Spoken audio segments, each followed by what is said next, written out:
Well, you know, this is not the first time that the government's bet on a loser, and presidential candidate Ron Paul says it probably will not be the last. Congressman, good to have you. This is just the type of thing, sir, that you warn about when the government starts picking and choosing the technologies of tomorrow, what it gleans to be the technologies of tomorrow. Rarely is it right, but we're here. What do we do now? Well, I think the thing that we have to do is stop all this as soon as possible. First, we have all the malinvestment that comes from the lower than market interest rates, which causes our cycle, business cycle. But then you have all this affirmative action spending, the bureaucrats and the politicians directing capital.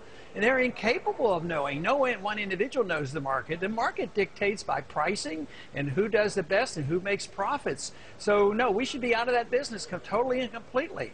So that means you have to give up central economic planning in all areas instead of becoming, you know, the planner and central economic planning and telling which businesses survive. They get off on a tangent, and all of a sudden green technology is the most perfect thing in the world. Well, how do they know? And this, well, you know, to me, just proves this. I'm sorry, sir, but here's their argument, and not that we were lucky to get any administration types to talk to us today on this, but the argument for this is pretty much what you just ended with there, that the Chinese and some of these others have heavily subsidized solar industries of their own, and in order to compete with them in the open global market, we have to subsidize. That if we don't, we'll be at risk of just losing this whole burgeoning industry to foreign competitors.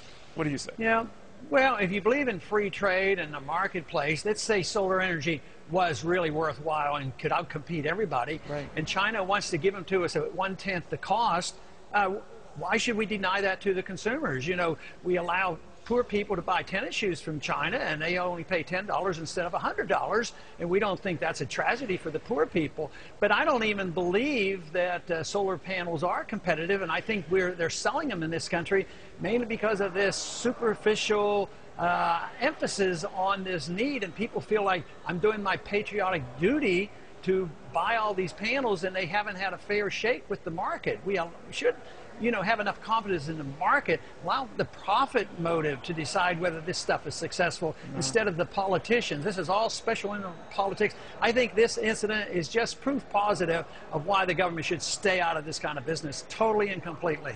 I have you here, Congressman. I had Vice President Cheney here the other day, and your fine name came up, but not in the most flattering of ways. I want you to listen to this.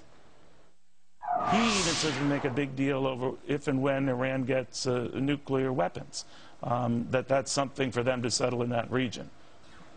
You wouldn't support a nominee like that. There are nominees that I'm not enthusiastic about. They haven't gotten the nomination, not likely to get the nomination. So you're ruling Ron Paul out? I'm ruling out the opportunity here today to indicate who I support. He went on to say, Congressman, he doesn't think you'll have a chance, paraphrasing here, of becoming the nominee, so it's a moot point, and that your ideas, particularly with sort of pulling up our boots, soldiers' boots, more to the point, from around the world, is risky. What do you say? Well, we'll have to prove him wrong. I mean, I'm quite confident about the foreign policy that I advocate, but we have to prove him wrong by winning some elections. But when he says he'll support all Republicans except some, like myself, which means that he wants to be the dictator and say, I will decide who is a true Republican or not. And I say, he doesn't have that authority. The people have this authority, and because we're gaining our support, I mean, he might just come up short on his desires. So we'll see what happens, and I'm very confident that we're going to continue to surprise a lot of people. You know, he physically blanched when I passed along your view on Iran, that even if it were to get nuclear weapons, that's something over which we should not interfere, that leave it to Israel. It's none of our business. He was shocked at that view. What do you say? Well, you know, I don't want them to have a nuclear weapon. I don't want Pakistan to have them. I don't want India to have them, and I wish we had a lot less of them. I didn't like it when the Soviets had 30,000, and I was drafted into the Cold War, which looked like it was going to become a hot war in the 1960s. So, no, I don't like them. But I also understand it, and I also put it in perspective that, you know, if Iran gets one nuclear weapon, why are they more dangerous to us than the Soviet system was when they had 30,000 and we were able to live with that? Yeah, but so the argument is that Iran is nuttier, and that Ahmadinejad might be very intent on destroying a lot of Iranians for the sake of killing a lot of Americans or whatever.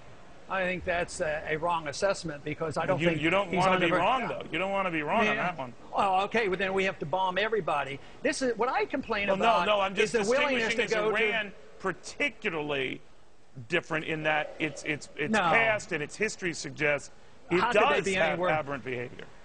How could they have been any worse than Khrushchev telling us he would bury us, and he had the capacity to do it?